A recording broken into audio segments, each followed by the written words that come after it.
press the bell icon on the YouTube app and never miss another update. शुभ दिन, स्वागत है आपका। बच्चों, मैं आज आपको आपकी संचयन भाग 1 से एक पाठ पढ़ाने जा रही हूँ जिसके लेखक मधुकर उपाध्याय जी हैं और उन्होंने बहुत ही खूबसूरती के साथ उनके अनुभवों को शेयर करते हुए आपके इस पाठ में उन्होंने बहुत अच्छी भावनाएं उन्होंने प्रकट की है। जो ये पाठ स्वतंत्रता पूर्व का है, यानी स्वतंत्रता मिलने से पहले का ये पाठ है। इन्हें आप जानते ही होंगे कि ग्रेट फ्रीडम फाइटर्स कौन कौन थे, स्वतंत्रता सेनानी महान योद्धा कौन कौन थे उस समय के, जिन्होंने बढ़ चढ़ कर उसमें भाग लिया। और आप तो ऐसे भी जानते ही होंगे कि जैसे आप सुनेंगे दांडी मार्च, साल्ट सत्याग्रह, ये किन किन के द्वारा हुआ, किस कारण हुआ, ये सब हम आज के इस पाठ में जानेंगे। उससे पहले हम लेते हैं कवि परिचय। दिए जल उठे पाठ के लेखक है मधुकर उपाध्याय। चलिए आज हम जानेंगे दिए जल उठे। दिए यानी लैम्प्स, लाइट्स, दीपगलू कहते हैं ना। दिए जल उठे।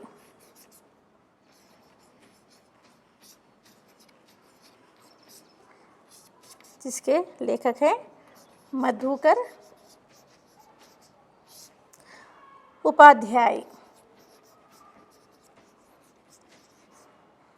आइए इनके बारे में हम जानेंगे। मधुकर उपाध्याय ने अपनी प्रारंभिक शिक्षा अयोध्या से प्राप्त की है। इन्हें उनका जन्म 1956 में हुआ है, 1956 में वे जन्मे हैं और उनकी प्रारंभिक शिक्षा जो है अयोध्या से ही हुई है। अवध विश्वविद्यालय से विज्ञान में स्नातक होने के बाद भारतीय जनसंचार संस्थान नई दिल्ली से उन्होंने पत्रकारिता में स्नातकोत्तर डिप्लोमा प्राप्त किया। इतिहास और ख़ास तौर पर ब्रिटानी शासनकाल में उनकी दिलचस्पी ने उन्हें महात्मा गांधी के चर्चित दांडी मार्च की पुनरावृत्ति के लिए प्रेरित किया और उन्होंने 400 किलोमीटर से अधिक की पैदल यात्रा की। आज़ादी की 50वीं वर्षगांठ पर उनकी पुस्तक 50 दिन 50 साल पहले खासी चर्चित रही हैं। उनकी एक अन्य पुस्तक किस्सा पांडे सीताराम सूबेदार, उसको भी क्या है, काफ़ी सराहा गया है। हिंदी और अंग्रेज़ी में समान अधिकार से लिखने वाले मधुकर उपाध्याय की 3 पुस्तकें अंग्रेज़ी और 12 हिंदी में प्रकाशित हो चुकी हैं। पत्रकारिता और साहित्य के साथ साथ उनकी गहरी दिलचस्पी, यानी उनकी गहरी रुचि, उनका इंटरेस्ट जो है कार्टून विद्या और रेखांकन में भी है। मधुकर उपाध्याय आजकल दैनिक लोकमत समाचार के प्रधान संपादक हैं। चलिए देखते हैं कि वह क्या कहते हैं। ये सारी कहानी जो है स्वतंत्रता से पूर्व की है बच्चों। इन्हें स्वतंत्रता सेनानी जैसे वल्लभ भाई पटेल, जवाहरलाल नेहरू, महात्मा गांधी जी, ऐसे स्वतंत्रता सेनानी जिनके बलिदान से आज हम क्या हैं, आज़ाद हैं।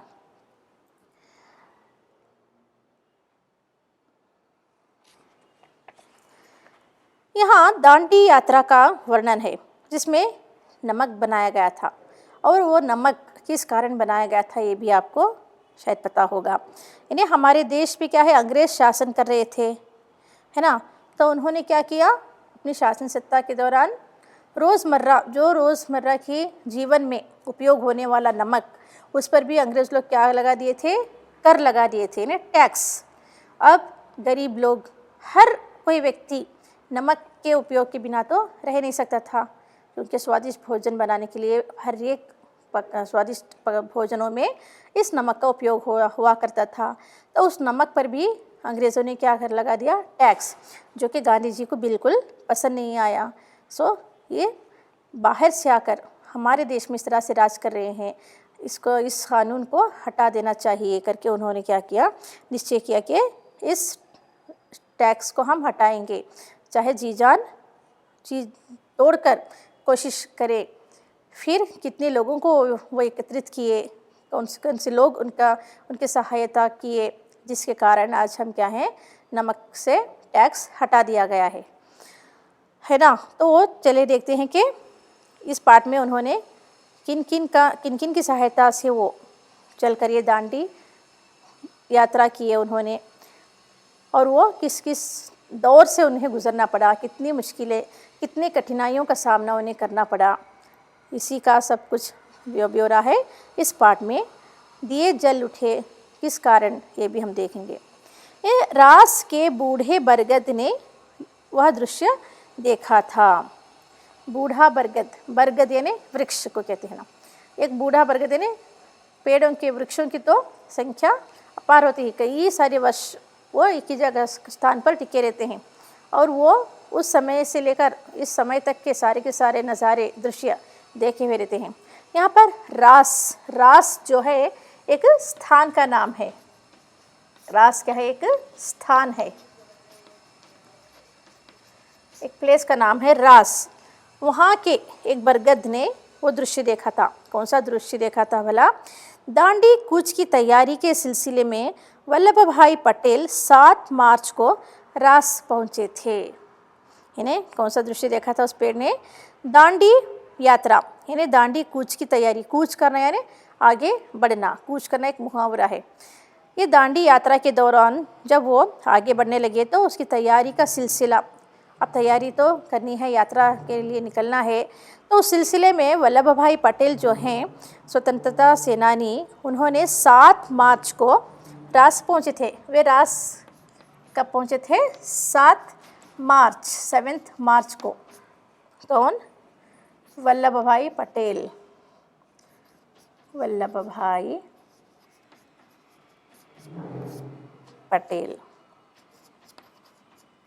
7 मार्च को रास पहुँचे थे। उन्हें वहाँ भाषण नहीं देना था। एक्चुअली उन्हें उस प्लेस में, रास में भाषण देने की वहाँ पर आवश्यकता उन्हें नहीं थी, लेकिन पटेल ने लोगों के आग्रह पर, वहाँ पर जमे लोगों ने उन्हें रिक्वेस्ट की, प्रार्थना की, आग्रह किया कि आप 2 शब्द यहाँ पर बोल दें। लेकिन वहाँ पर भाषण ना देने के कारण भी उन्होंने लोगों की सलाह पर 2 शब्द कहना स्वीकार कर लिया, यानी वो मान लिए भाषण देने के लिए। उन्होंने सिर्फ इतना ही कहा, ज़्यादा कुछ भी नहीं कहा, भाइयों और बहनों, क्या आप सत्याग्रह के लिए तैयार हैं? बस इतना ही भाषण के रूप में 2 शब्द कहे, बस इसी के कारण उन्हें गिरफ्तार कर लिया गया। उन्होंने कहा, भाइयों और बहनों, क्या आप सत्याग्रह के लिए तैयार हैं? इसी बीच मजिस्ट्रेट ने निषेधाज्ञा लागू कर दी। किसने मना कर दिया वहाँ पर भाषण देने को? मजिस्ट्रेट ने। वहाँ का मजिस्ट्रेट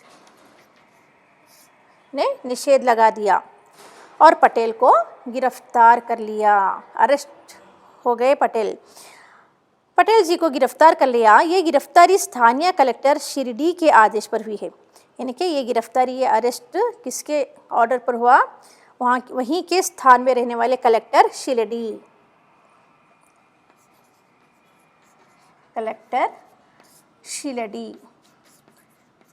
के कहने पर वल्लभ भाई पटेल जी को गिरफ्तार कर लिया गया, जिसे पटेल ने पिछले आंदोलन के समय अहमदाबाद से भगा दिया था। शायद हो सकता है उसी का वो रिवेंज, उसी का बदला लेने के लिए कलेक्टर ने क्या किया?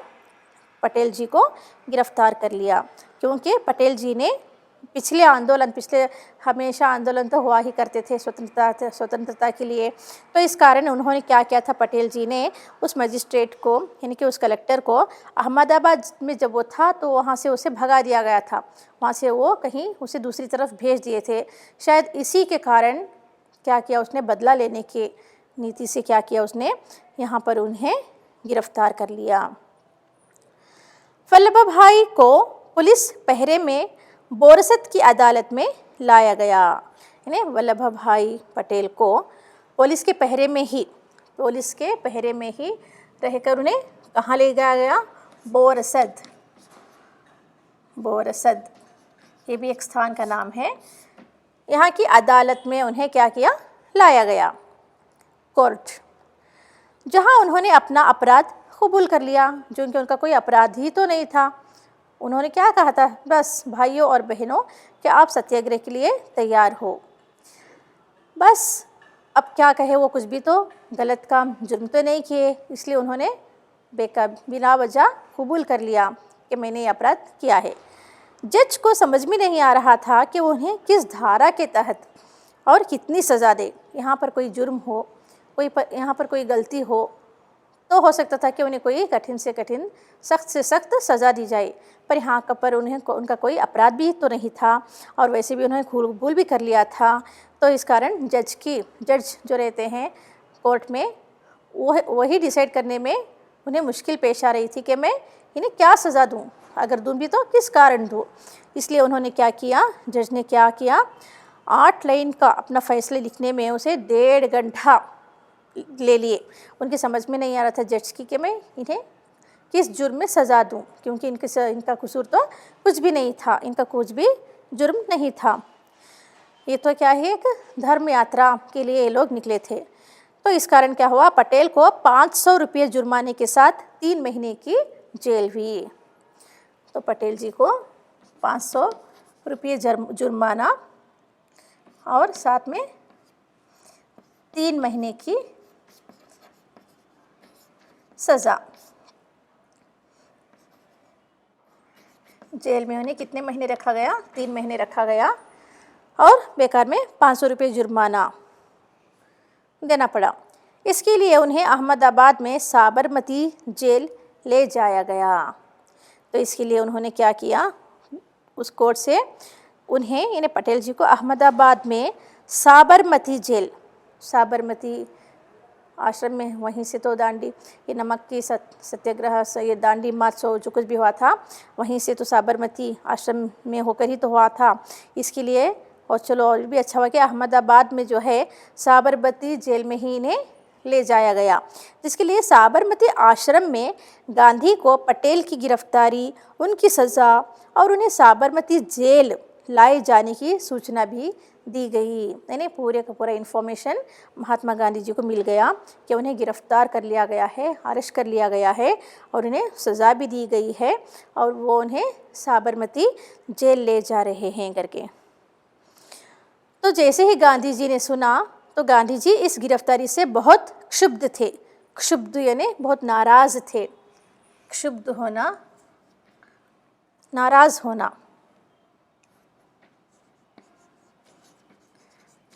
क्षुब्ध यानी नाराज़, यानी गुस्सा हो गए वो। उन्होंने कहा कि अब दांडी कूच की तारीख बदल सकती है।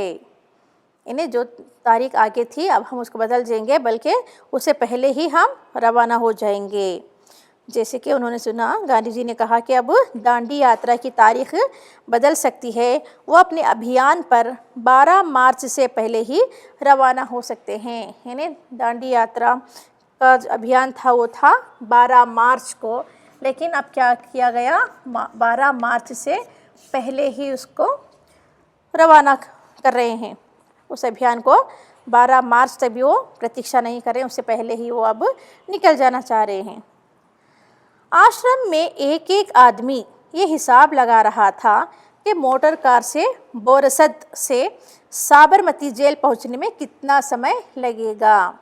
यानी अब आश्रम, साबरमती आश्रम जो है, वहाँ के आदमी जो भी वहाँ पर इकट्ठा हुए हैं सहायता के लिए, दांडी मार्च पर निकलने के लिए, वो सब हिसाब लगा रहे हैं कि हम यदि मोटर कार से गएंगे, यानी उस समय तो रेलगाड़ी या ऐसा कुछ भी साधन नहीं था, तो इन्होंने डिसाइड किया कि हम मोटर कार से बोरसद, मोटर कार से ही हम कहाँ जाएंगे, बोरसद। बोरसद से साबरमती, बोरसद से साबरमती जेल पहुँचने में कितना समय लगेगा। जेल का रास्ता आश्रम के सामने से ही होकर जाना था, जहाँ पर गांधी जी टिके हुए थे, और उस साबरमती जो भी वहाँ जो साबरमती जेल में वल्लभ भाई पटेल को ले जाया जा रहा था, तो इसी आश्रम के सामने से ही होकर जाना था उन्हें। आश्रमवासी पटेल की एक झलक पाना चाहते थे। हालांकि वो एक प्रसिद्ध ख्याति नेता थे, फेमस लीडर जो थे, इसी कारण वहाँ के लोग जो थे उनकी एक झलक, उनको एक नज़र देखने के लिए तरस रहे थे। समय का अनुमान लगाकर गांधी स्वयं आश्रम से बाहर निकल आए, यानी कि अब इसी साबरमती आश्रम के सामने से ही होकर पटेल जी को वहीं साबरमती जेल में ले जाया जा रहा है, और वो भी पुलिस के पहरे में। तो वहाँ के आश्रमवासी जो थे वो पटेल जी को देखना चाहते थे। तो उसी का अनुमान लगाते हुए गांधी जी ने क्या किया, वो स्वयं आश्रम से बाहर आ गए, क्योंकि उसी रास्ते से होकर उन्हें ले जा रहे थे जेल। पीछे पीछे सब आश्रमवासी आकर सड़क के किनारे खड़े हो गए, यानी गांधी जी भी अपने आश्रम से बाहर निकल गए हैं और उनके पीछे पीछे सब ये आश्रमवासी जो हैं वो भी सड़क के किनारे यानी स्ट्रीट पर आकर खड़े हो गए। लोगों का ख्याल था कि पटेल को गिरफ्तार करके ले जाने वाली मोटर वहाँ किसी हाल में नहीं रुकेगी, लेकिन मोटर रुकी। यानी आश्रमवासी जो थे वो समझ रहे थे कि अभी पुलिस वाले जो यहाँ पर मोटर गाड़ी लेकर जा रहे हैं वो भला यहाँ रुकने वाले नहीं हैं, क्योंकि वो तो अंग्रेज़ लोग हैं, पहले ही कठोर रहते हैं, वो शायद वो नहीं रुकेंगे करके इनका ख्याल था। लेकिन जैसे ही वहाँ पर सामने आए वो मोटर क्या हुई, वहाँ पर आकर रुक गई। लगता है पटेल का रोब ही था कि पुलिस वालों को मोटर रोकनी पड़ी, यानी कि वो एक ख्याति नेता थे, एक फेमस लीडर जो थे, इसी के कारण पुलिस वालों ने क्या किया, उनकी गाड़ी को वहाँ पर रोक दिया।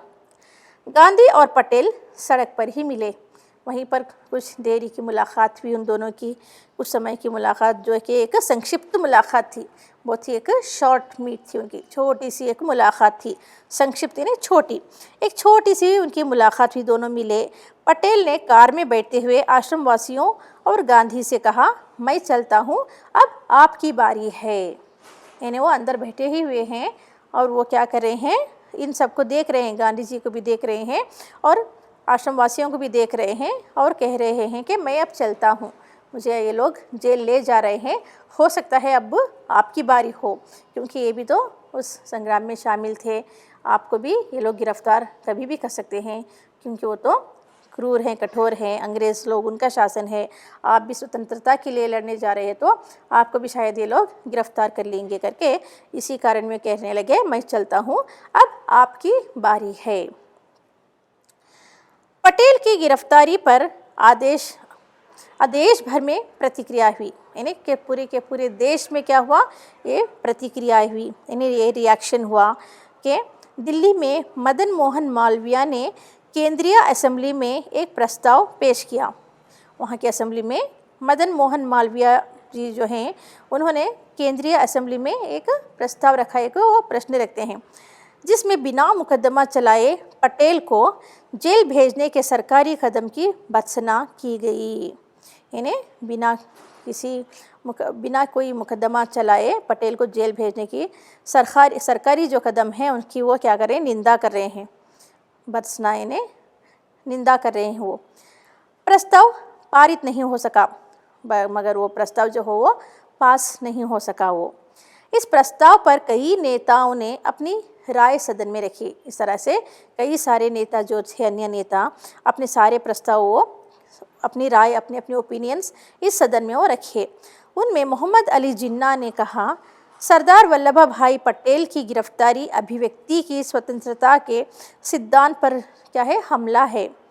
भारत सरकार एक ऐसी नज़ीर पेश कर रही है, इन्हें भारत सरकार एक ऐसा उदाहरण पेश कर रही है जिनके गंभीर परिणाम हो सकते हैं। गांधी के रास पहुंचने के समय, गांधी जी के रास जो स्थान का नाम है, वहां पहुंचने के समय वो कानून लागू था जिसके तहत पटेल को गिरफ्तार किया गया था, है ना। रास पहुंचने के समय वो कानून लागू था जिसके तहत, जिसी की वजह से पटेल की क्या है, गिरफ्तारी हुई है। सत्याग्रहियों ने अपनी ओर से तैयारी पूरी कर ली थी। सत्याग्रह में शामिल होने वाले सारे के सारे लोग जो हैं पूरी की पूरी उन्होंने तैयारी कर ली है। अब्बास तैयब जी वहाँ पहुँच चुके थे कि गांधी की गिरफ्तारी की स्थिति में कूच की अनुयायी कर सकें। यदि गांधी जी को भी गिरफ्तार कर लिया जाए तो क्या होगा। इस स्थिति में आगे बढ़ने से पहले ही वहाँ की अनुयायी कर सकें, इस ऐसा अब्बास तैयब जी वहाँ पहुँचे थे। बोरसद से निकलने के बाद लगभग सभी आश्वस्त थे कि अब गांधी को जलालपुर पहुँचने तक नहीं पकड़ा जाएगा। इन्हें बाद में लोग आश्वस्त हो गए, उन्हें यकीन हो गया कि अब गांधी जी को कहाँ पहुँचने तक गिरफ्तारी नहीं हो सकेगी, जलालपुर। इन्हें बोरसद से निकलने के बाद इन्हें उससे पहले डाउट था कि कहीं इन्हें भी गिरफ्तार ना कर लिया जाए, लेकिन बोरसद से निकलने के बाद सभी आश्वस्त थे कि चलो अब गांधी जी को जलालपुर पहुंचने तक, जलालपुर वो भी एक स्थान का नाम है, वहां पहुंचने तक उन्हें अब गिरफ्तारी उनकी नहीं होगी। जलालपुर के पहुंचने तक गांधी जी को गिरफ्तार नहीं किया जाएगा।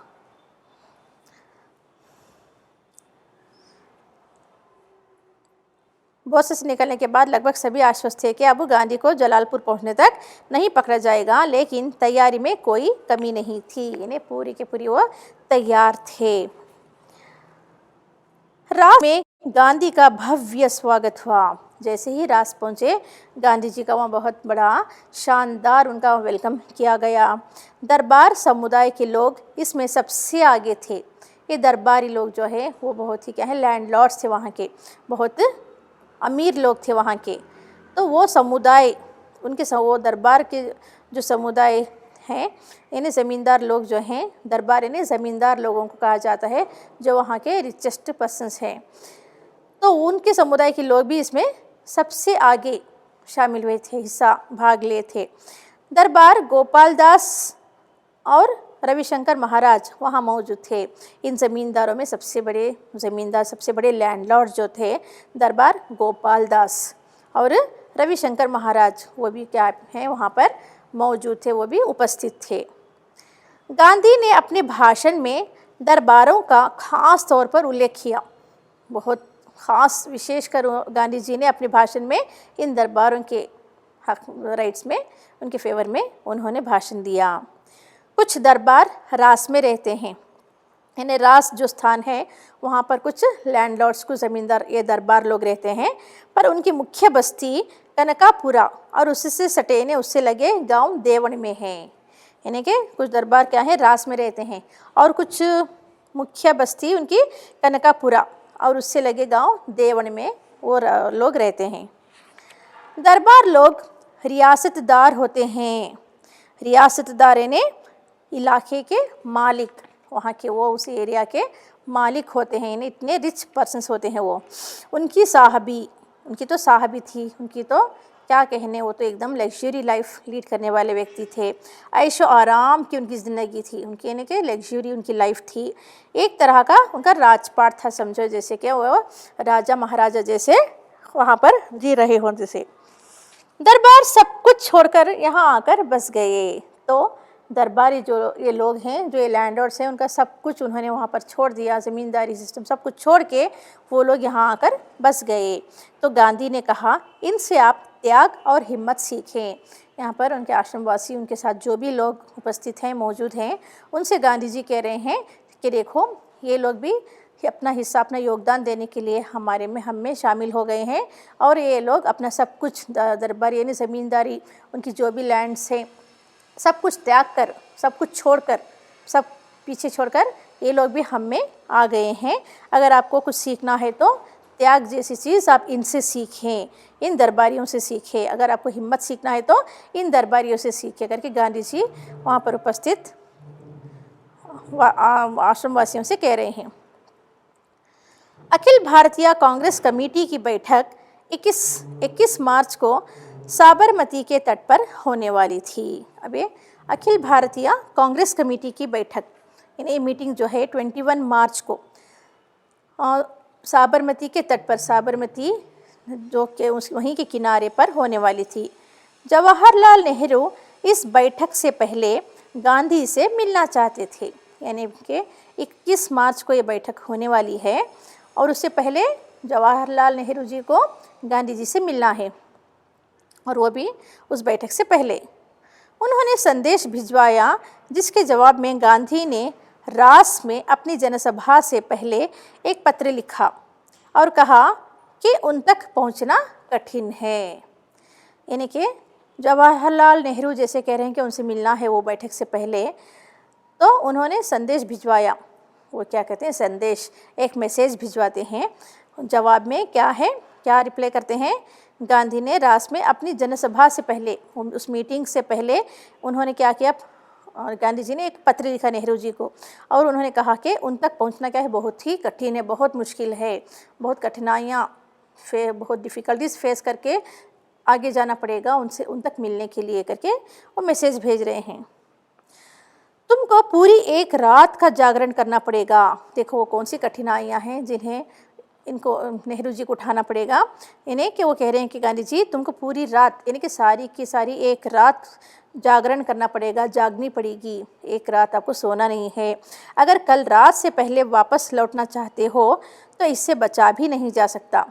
यानी कि आप किसी भी मामले में वापस लौटना नामुमकिन है, इसलिए सारी रात जागकर अब जल्दी से जल्दी क्या है, मैं उस समय जहाँ भी रहूँगा संदेशवाहक तुमको वहाँ तक ले आएगा। यानी मैं जहाँ भी रहूँ, यानी कि दूसरी रात होने से पहले अब एक ही रात बीच में इनके लिए बची है और वो सारी रात जागकर उन तक पहुँचने में कितनी मुश्किलें उठानी पड़ेगी।